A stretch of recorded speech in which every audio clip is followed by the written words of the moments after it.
तो जय हिंद दोस्तों, एक बार फिर से आप सभी का स्वागत है आपके अपने YouTube चैनल A1 क्लासेस में। और मैं मानस मिश्रा आपका स्वागत करता हूं। आशा करता हूं सभी लोग मस्त होंगे, स्वस्थ होंगे और ज़बरदस्त होंगे। एक और नई धमाकेदार वीडियो में आपको काफ़ी कंटेंट मिला होगा इलाहाबाद हाई कोर्ट भर्ती का, और आज उसी से रिलेटेड हम लोग इसमें बात करने वाले हैं। सारा डेटा जानने वाले हैं, कौन अप्लाई कर सकता है, कौन नहीं, क्या पेट इसमें मांगा गया है, क्या इसमें CCC मांगा गया है, कौन कौन सा फॉर्म अप्लाई कर सकता है। अगर आप 6वीं पास हैं, अगर आप 8वीं पास हैं, अगर आप 10वीं पास हैं, अगर आप 12वीं भी पास हैं, अगर आप ग्रेजुएशन भी पास हैं, तो भी आप इसको अप्लाई कर सकते हैं। क्या प्रोसेस रहने वाला है, किस तरह से आप फॉर्म को अप्लाई करेंगे और फीस कितने लगने वाली है, अदर स्टेट अप्लाई कर सकता है नहीं, ठीक है। उसके अलावा आपके कितने डाउट्स हैं, सारे डाउट्स इस वीडियो में मैं क्लियर करने वाला हूँ। फिर भी अगर आपको कोई डाउट बनता है तो आप लोग चैनल को सब्सक्राइब कर लीजिए, उसमें बेल आइकन प्रेस करिए और इसी तरह की अपडेट्स मिलती है। और उसमें आप कमेंट बॉक्स में जाके आप अपना क्वेश्चन कमेंट कर सकते हैं। विद इन 30 सेकंड आपके आंसर्स आपको वहीं पे क्वेश्चन का आंसर आपको मिल जाएगा। और आपको मैं बता दूं कि सारा अपडेट्स आपका लॉजिकली जो आपकी वेबसाइट से निकाला गया सारा कंटेंट, तो उसमें आप बेफिक्र रहिए। और चलिए दोस्तों, वीडियो को शुरुआत करते हैं और जानते हैं कि किस तरह से हम क्या क्या कर सकते हैं। ठीक है, आइए देखते हैं। अगर हम बात करते हैं इलाहाबाद हाईकोर्ट भर्ती 2024 की अगर बात करें तो इसमें जो पद है कि स्टेनो हिंदी का, ठीक है, स्टेनो हिंदी का जो पद है उसमें 517 पोस्ट हैं, जिसमें से स्नातक मांगी। क्वालिफिकेशन की बात करें तो स्नातक होना चाहिए, यानी आपका ग्रेजुएशन होना चाहिए। स्टेनो मांगा गया, CCC आपका नीलेट जो आपका कराता है वो होना चाहिए। और अगर स्टेनो इंग्लिश की बात करें तो 66 पोस्ट आपकी यहाँ पर स्टेनो इंग्लिश के लिए निकली हैं। जी हाँ, टाइपिंग भी इसमें मस्ट है, टाइपिंग भी वहाँ पर मांगी गई है। अगर हम बात करें अप्लाई डेट की, आप कब से इसको अप्लाई कर सकते हैं, तो अप्लाई डेट आपको 4 अक्टूबर से 24 अक्टूबर के बीच आप इसको अप्लाई कर सकते हैं। बाई चांस आपकी कुछ गलती हो जाती है या फिर कोई समस्या आ जाती है फॉर्म में, तो आपका जो करेक्शन डेट है वो आपकी नवंबर में आएगी, क्योंकि 24 नवंबर तक तो आपके फॉर्म ही फिल होंगे।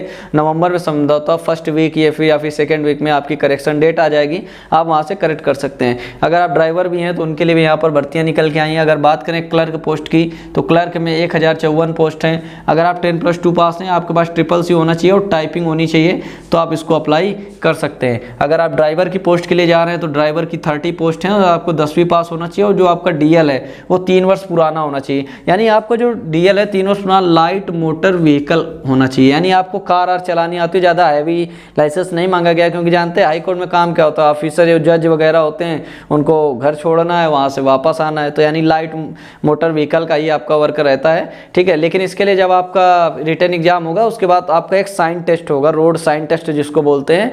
तो उसमें से रोड साइन टेस्ट में क्या होता है भाई, रोड साइन टेस्ट में आपको दिखाए जाएंगे सिंबल्स, और उसी सिंबल्स में आपको पूछा जाएगा कि ये क्या सिंबल्स बता रहा है, ये क्या सिंबल्स इंडिकेट कर रहा है, रोड ऊपर है, ढलान है, मुड़ना है, दाएं है, बाएं है, तो वही सारा आपको रोड सिग्नल का ज्ञान होना चाहिए। अगर आप लाइसेंस आपका है तो जाहिर सी बात है आपका लाइसेंस जो होगा वो आपका लाइसेंस जब आप RTO जाते हैं तो वहाँ पर आपको सारे सिंबल्स दिखाए जाते हैं, सारा आपका टेस्ट भी होता है, तो आपको जाहिर सी बात है जानकारी इसकी होगी।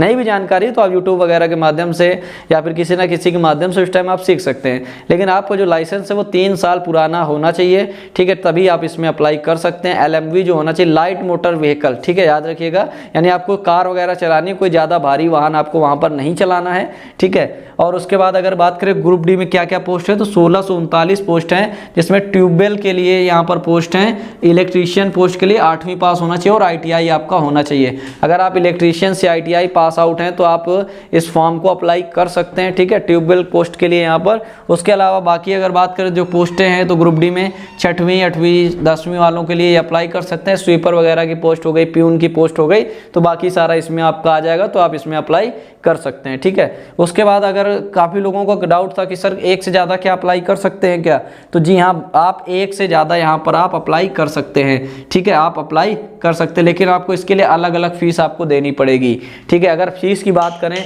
फीस की अगर मैं बात करें तो फीस आपको 950 रुपये आपकी जनरल और OBC की फ़ीस है। यहाँ पर EWS की 850 है, SC ST की 750 है। ये कुछ पोस्ट के लिए आप उसमें देखेंगे तो फीस का स्ट्रक्चर काफ़ी, उसमें 600 700 काफ़ी फ़ीस हैं, तो आप जिस कैटेगरी में आते हैं आप उसके अकॉर्डिंग फिल कर दीजिएगा।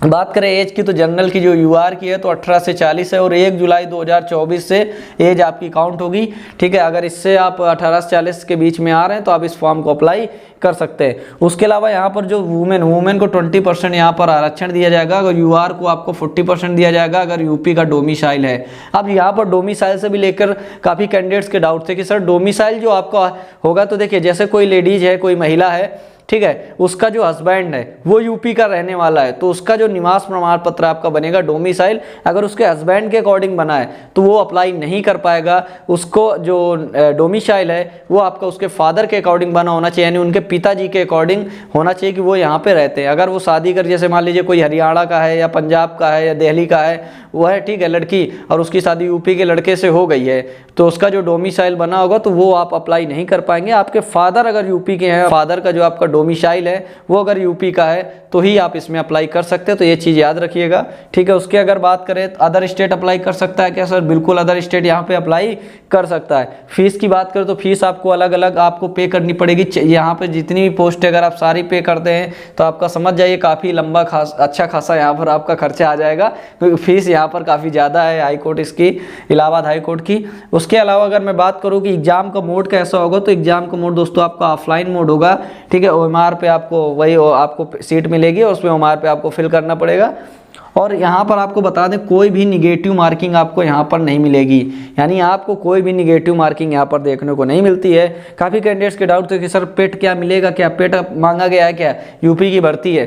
तो देखिए भाई यूपी की भर्ती अलग है, लेकिन इलाहाबाद हाईकोर्ट पेट को नहीं मांगा गया है। इलाहाबाद हाईकोर्ट के द्वारा ऐसा कोई नोटिफिकेशन में नहीं कहा गया है कि पेट उनको चाहिए।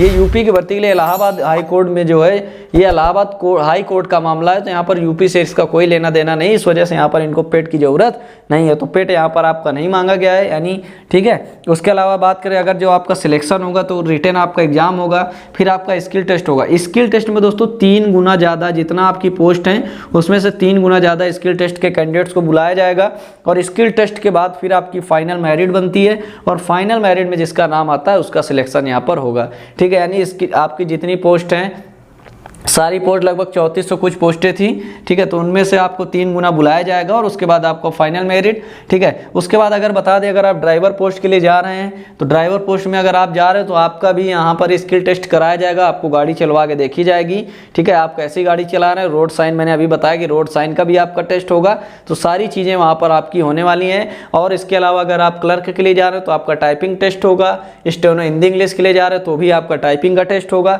ठीक है। उसके अलावा अगर आप बता दें कि आपका जो एग्ज़ाम है, ये आपके जो एग्ज़ाम है ये सारे एक साथ नहीं होंगे, ये आपके जैसे पहले आपका स्टेनो का हो जाएगा, फिर आपका क्लर्क का, फिर ड्राइवर का, फिर ग्रुप डी का, यानी चारों अलग अलग शिफ्ट में आपके एग्जाम होंगे, ठीक है। ये नहीं कि एक ही दिन सारे आपके एग्जाम हो जाएंगे एक ही शिफ्ट में, तो ऐसा नहीं, क्योंकि सभी कैंडिडेट्स अलग अलग अप्लाई करेंगे, तो चारों शिफ्ट के जो कैंडिडेट्स हैं, यानी चारों जो आपकी पोस्ट है उन चारों शिफ्ट का आपका एग्जाम अलग होगा, तो आप आराम से सारे एग्जाम दे सकते हैं, कोई चिंता की बात यहाँ पर नहीं है, ठीक है। उसके अलावा बात करें सिलेबस की, तो सिलेबस क्या रहने वाला है, तो हिंदी के यहाँ पर 25 क्वेश्चन, इंग्लिश के आपके 25 क्वेश्चन, मैथ के आपके 25 और जीएस के यहाँ पे आपके 25 क्वेश्चन यहाँ पर होने वाले हैं। यानी टोटल आपको बात करें तो 90 मिनट का टाइम मिलेगा, यानी 1.5 आवर का आपको टाइम मिलता है, और 100 मार्क्स का टेस्ट होगा, कोई भी निगेटिव मार्किंग यहाँ पर आपको नहीं मिलने वाली है, ठीक है। तो ये आपको दोस्तों मैंने बताया कि इलाहाबाद हाई कोर्ट में आपके लिए अगर किन किन पोस्ट के लिए आप एलिजिबल, अगर आप ग्रुप डी में हैं तो ग्रुप डी में लगभग प्यून, स्वीपर और कई अलग अलग तरह की पोस्टें वहाँ पर निकल के आई हुई हैं,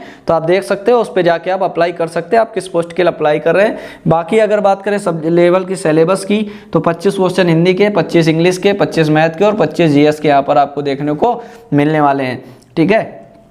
और काफ़ी अच्छा खासा सिलेबस है यहाँ पर, और 100 क्वेश्चन का है, कोई नेगेटिव मार्किंग आपकी नहीं है। बाकी आपका सिलेबस क्या है तो आपके सारी डिटेल मैं डिस्क्रिप्शन में लिंक में डाल दूंगा, तो आप वहाँ से आप सारी चीज़ों को देख सकते हैं। फिलहाल अगर मैं बात करूँ तो इलाहाबाद हाई कोर्ट भर्ती से रिलेटेड अगर फिर भी आपको कोई डाउट बन रहा है, देखिए मैंने सारी चीज़ें बता दी, क्लर्क में क्या क्या चीज़ें लगेंगी। हाँ, एक चीज़ और रह गई आपकी, तो अगर आपका क्लर्क है, ठीक है, अगर आपका क्लर्क है और स्टेनो है, तो आपको यहाँ पर दोस्तों CCC का जो सर्टिफिकेट है, नीलेट का सर्टिफिकेट जो आपका होगा वो मान्य होगा, ठीक है। CCC, ये नहीं कि आप कोई बेसिक सर्टिफिकेट लगा दे, तो ऐसा नहीं है। आपका कोर्स ऑन कंप्यूटर कॉन्सेप्ट जो आपका CCC होता है, उसका नीलेट जो आपका एग्जाम कंडक्ट कराता है, वो सर्टिफिकेट आपके पास होना चाहिए। अगर आप ITI की इसके ट्यूबवेल के थ्रू जा रहे हैं तो इसमें आपका दोस्तों ग्रुप डी का ही है, और रजिस्ट्रेशन में हाँ पोस्टिंग कहाँ होगी, सबसे अच्छा सवाल बन रहा था दोस्तों पोस्टिंग का। तो देखिए पोस्टिंग आपकी ये नहीं कि इलाहाबाद हाई कोर्ट में होगी, आपकी जो पोस्टिंग होगी इलाहाबाद हाई कोर्ट में भी हो सकती है, उसके अलावा जो आपके डिस्ट्रिक्ट कोर्ट हैं वहाँ पे भी आपकी पोस्टिंग होगी। होगी, ठीक है। ये नहीं कि आपको इलाहाबाद हाई कोर्ट में ही सारी पोस्टिंग हो जाएगी, ऐसा नहीं है कुछ। आपकी जो पोस्टिंग है डिस्ट्रिक्ट कोर्ट में भी होगी। यूपी के अंदर आपको किसी भी डिस्ट्रिक्ट कोर्ट में दिया जा सकता है, ठीक है। यूपी के अंदर आपके जितने भी डिस्ट्रिक्ट कोर्ट है वहाँ पर आपको जॉब प्रोफाइल के अकॉर्डिंग आपकी जिस के लिए आप अप्लाई किए तो वहाँ पर आपको अपॉइंट किया जा सकता है। अगर आपको वीडियो पसंद आई हो, चीज़ें आपको अच्छी लगी हो तो मन करे तो आप लाइक करिए, मन करे तो आप शेयर करिए। आपका एक लाइक, आपका एक शेयर हमें काफ़ी मोटिवेट करता है इसी तरह से, जिससे हम आपके लिए अच्छा कंटेंट अवेलेबल कर पाते हैं। फिर भी अगर कोई डाउट रह गया तो आप कमेंट में पूछ सकते हैं और चैनल को आप लोग ज़्यादा से ज़्यादा शेयर कर दीजिए। जय हिंद और जय भारत।